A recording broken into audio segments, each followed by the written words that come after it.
Welcome back to the LG Seeds Kickoff Show. I'm Brent Bowen as we are 30 minutes from kickoff between number 1 South Dakota State and number 12 North Dakota.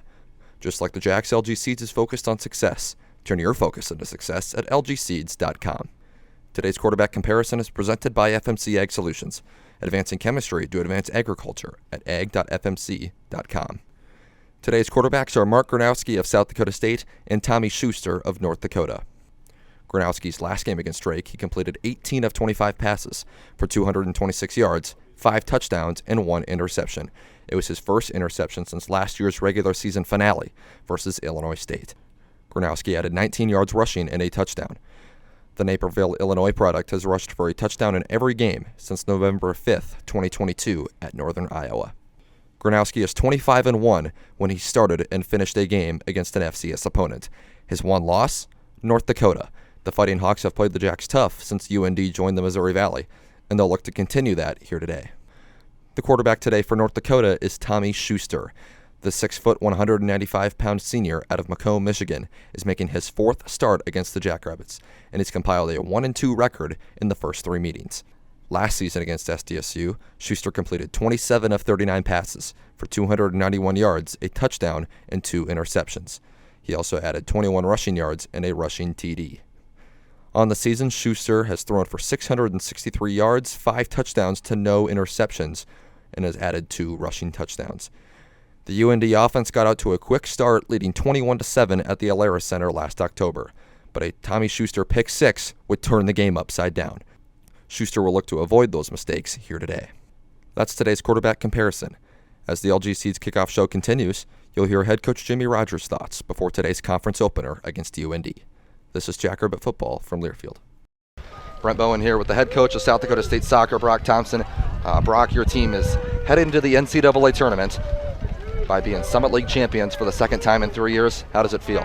It feels incredible. Obviously, Brent, the adversity that we've been through. It's just I've always felt like God's had a hand in this team, and this tournament is kind of he's been the architect behind it. But so proud of the players and a gritty performance on a very difficult day to play. And that was my next question with you. Your team has dealt with a lot of adversity this year that not a lot of people outside of the program might not know. How proud of you are this group for everybody stepping up? It's been a team effort throughout this season. Completely a team effort. Obviously we scored 6 goals in the conference tournament by 6 different players. That just echoes that point. A very good Omaha team that has given you so many problems throughout the years. What kind of difficulties did they provide you again here today? They're just hard to score on. They defend exceptionally well. They've obviously got good players in a variety of places. They've got the Summit League Offensive Player of the Year and Defensive Player of the Year, so they're good at both ends. And we knew it was going to take really a spectacular play by either team to score goals today. And credit to Ellie for the ball that she finished to put one on the board for us. And then what was the strategy that you guys had today in dealing with the wind here? It's probably about as heavy as it's been all year. You guys, of course, are kind of used to this compared to other teams, but what was your guys' plan behind dealing with the wind today? Yeah, it's just one of those things where it just affects the game so much, and so it was really a tale of 2 halves. You have to try to manage it when you're going into it. It's really hard to get out of your end. You can still do it. It just takes a tremendous amount of precision to be able to do that. And obviously, when you're going with the wind, the margin that you have as far as to be able to pick up second balls and stuff, it's just really high. And so it was a tale of 2 halves. I thought we did enough in the first half to manage it. But we knew coming into this game that against Omaha, it's always such a tightly contested, hard-fought game, and today was no other. And you guys have been so good on your home field all year now. With this win today, you improved to 10-0-1 on your home field this season. What does it mean to win this Summit League championship on your home field? It's incredible. Obviously, you guys saw the fans here. They give us a tremendous amount of energy. Great to be able to have this game in Brookings for the community, for the university.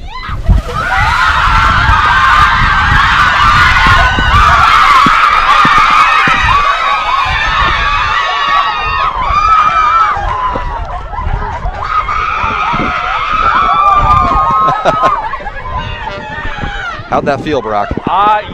You can imagine that it's a little bit cold still.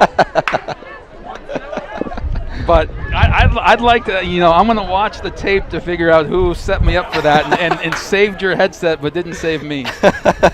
Well, Coach, as always, I appreciate you for the time. Congratulations on an incredible season so far. Of course, still a lot of work for you guys to do, and good luck here in the NCAA tournament. Thank you. Appreciate you. Dan Georgalis and the South Dakota State Jackrabbits have not defeated the University of South Dakota since 2015. Can they change that here tonight? We will see. We're underway from Frost Arena. Avery Van Hook, the opening serve. The overpass off the serve receive from Skunts, and a net violation against South Dakota State and Sylvie Skunts, and it is point Coyotes to start things out.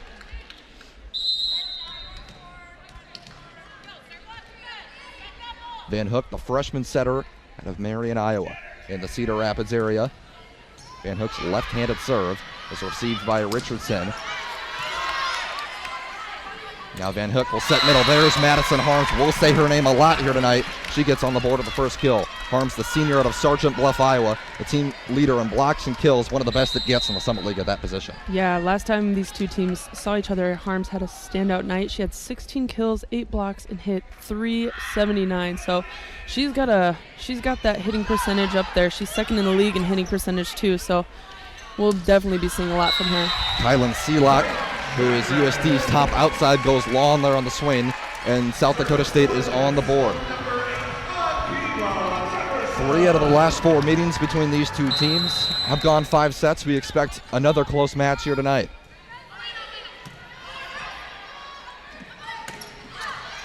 Harms over the top of the block there. Skunts on the overpass, couldn't find a teammate, and USD able to gain the serve back. It's 3-1.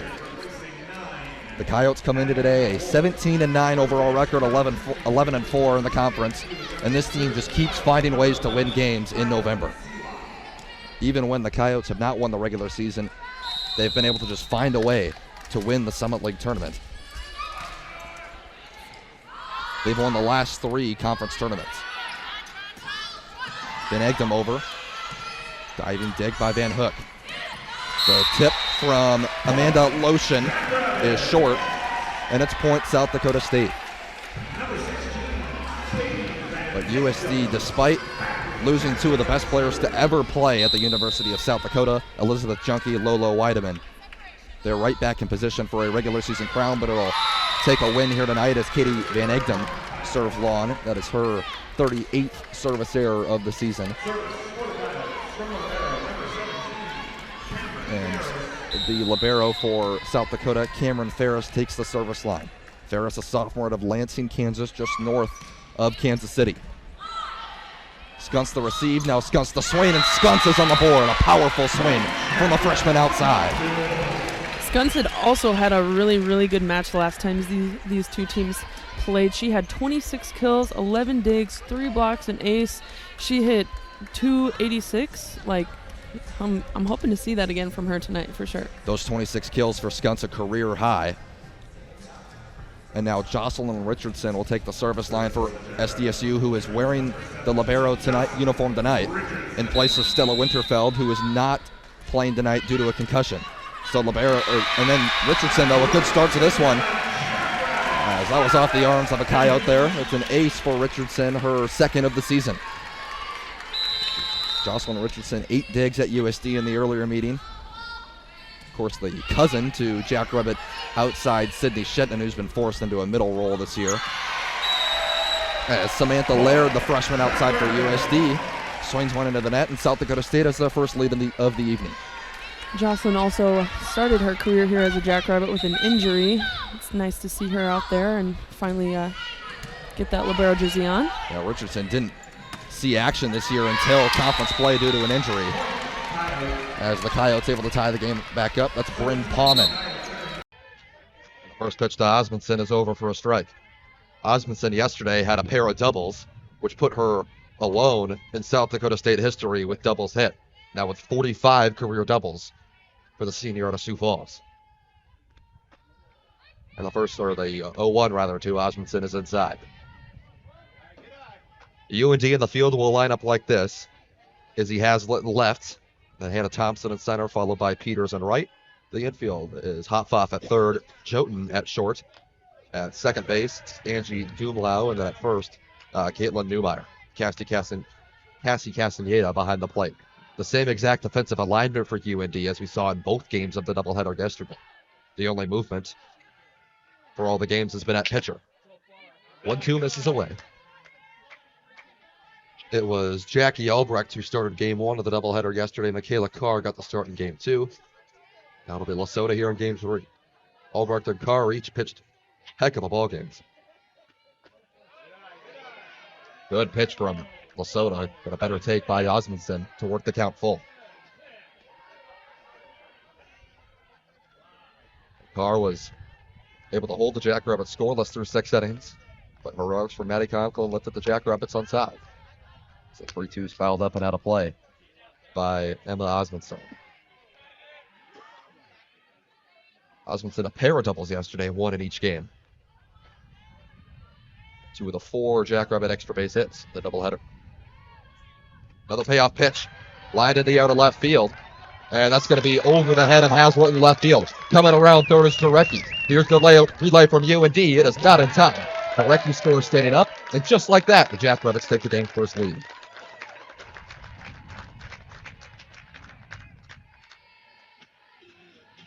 Number 20, Lindsay Culver. Back-to-back hits for South Dakota State to start things out. And an early 1-0 lead is Christina McSweeney and her bunch will get the bats going early and often here today. 4 runs scored for STSU yesterday, but hey, it was enough to get 2 wins. Now Lindsay Culver to the plate. She swings and misses on a first pitch from Lesotho.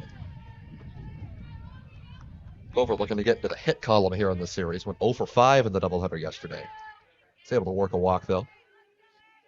She'll look to drive in Osmondson here, who stands on second base. Several tough takes here through these first few batters for South Dakota State. Osmondson had one. Rucky had one as well. Now Culver with one there to even the count. The 1-1 is lined up the middle. That's a base hit. That's going to go all the way to the wall. Osmondson will score easily. Culver into second base with an RBI double as Lindsay Culver able to trade places with Emma Osmondson.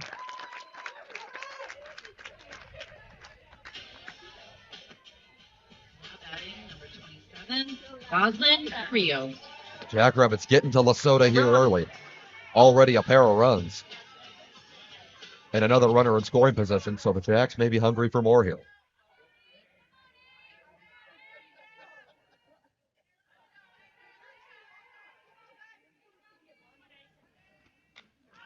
Rio fouls the first pitch back. Rio a home run and a triple last week at USD. Got the RBI double last week.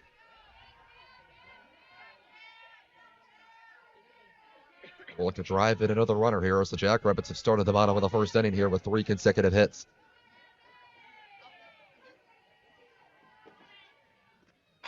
Oh, 1 has popped up. Right center field, Thompson's going to call it and put it away. Tagging to third is Culver. Here's the throw. It's cut off by Jotun, and Culver will slide in safely to third base. So a productive out there for Rosalind Carrillo. And the Jackrabbits have another runner 90 feet away with just 1 out. Batting number 9, Brooke Dumont. The batter will be Brooke Dumont. The Jackrabbit catcher who yesterday in the bottom of the 7th inning worked an 11-pitch at-bat to draw a walk. And that later came around to score as Emma Christensen would pinch run for Dumont.